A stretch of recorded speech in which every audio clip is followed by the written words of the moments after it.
Toyota presents FC Dallas Extra Time, an all-access pass to your favorite soccer club. Ahead in the next 30 minutes. Played back in. Now the golazo! FC Dallas tries to stay undefeated at Toyota Stadium tonight against the Chicago Fire. Plus, we take you behind the scenes of the largest fireworks show in North Texas. All that and more now on FC Dallas Extra Time, presented by Toyota.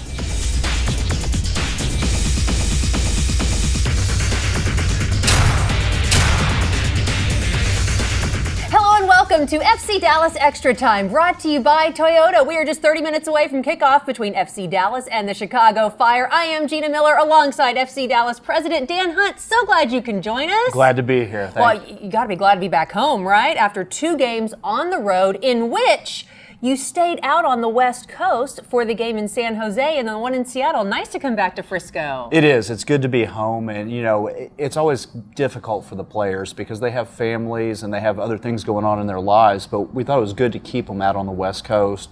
That makes that travel easier. What people don't understand about Major League Soccer is it has the largest travel pattern of leagues around the world. It in Brazil, actually. And that's really hard on players. So it was thoughtful. The guys, the coaching staff, technical staff thought it was great to keep the team on the West Coast. And additionally, maybe difficult, tonight's game against Chicago is FC Dallas's 4th in 13 days. And this is not an easy job for Oscar Pareja and the training staff, managing those guys, making sure they have those fresh legs.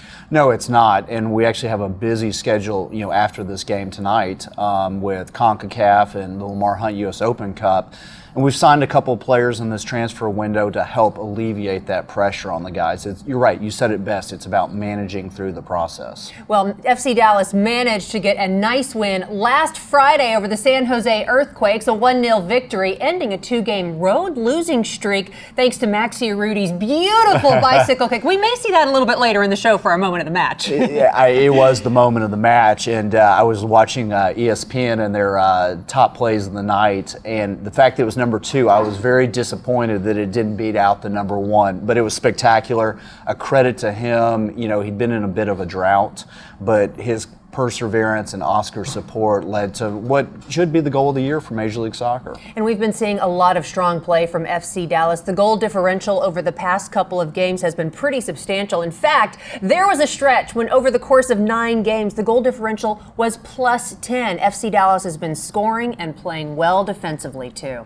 Yeah, it's been great to see. The shutout streak that Chris Seitz has had and the success of the club. And, we weren't in a place in prior years to manage 1-goal games, to win those games, or even 2-goal games where we had a lead. There was always, something that, we were worried about, but the defense has done such a great job. Matt Hedges has been spectacular. Walker Zimmerman, what a season he's had. That was a shame that he didn't get more All-Star consideration. And Matt, obviously last year the success he had, and I'm glad to have him back on the field. You mentioned that transfer window. A couple of pickups from FC Dallas. Could we see the complexion of this roster change as the regular season in the second half of it?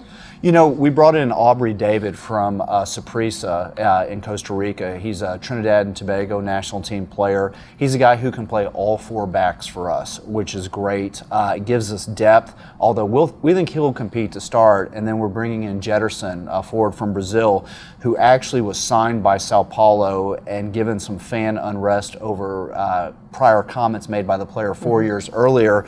They released him from the contract, and he got a ton of first division and second division consideration after he was released. But he said, you know what, this is the next chapter in my life, and I'm ready to go to Dallas. Beauty of Jetterson is he allows us to play our natural 4-5-1 as a number 9, but he also allows us to play a 4-4-2, being the second forward up top. If we go with either Maxi Urruti up top or maybe Tesho Akindele or even our young player Colin Bonner.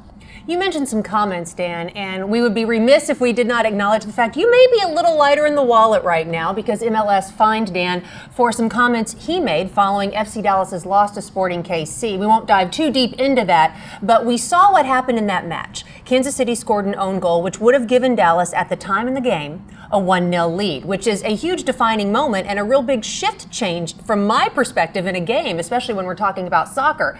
But I think it speaks to, Dan, the greater need for possibly replay in this sport. Can you give us an idea of where replay is in MLS? Yeah, I think the league is in strong consideration for replay for the 2017 season. They're looking into it, and frankly, it needs to happen. I've always had this conversation and trying to be as supportive of the officials in the league, and frankly, globally. A soccer field is 35% bigger than a football field. You got 7 on-field officials in football. You've got video replay. Most of the world, you have 3 officials, and the 4th is on the sideline seated in a chair. You are going to have challenges where you miss things. And I think video replay is the next logical step. And MLS is trying to be innovative, and I think it will gain a huge amount of support with fans, not only locally here in the Metroplex, but nationally, if we are that innovative and go to video replay. I know you'd like to see it.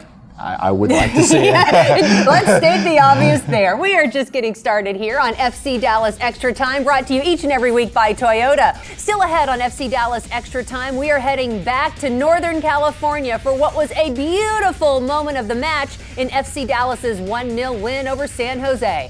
Plus, meet the American hero who's going back to school. You don't want to miss Sergeant Donald Hanson's story later in our show.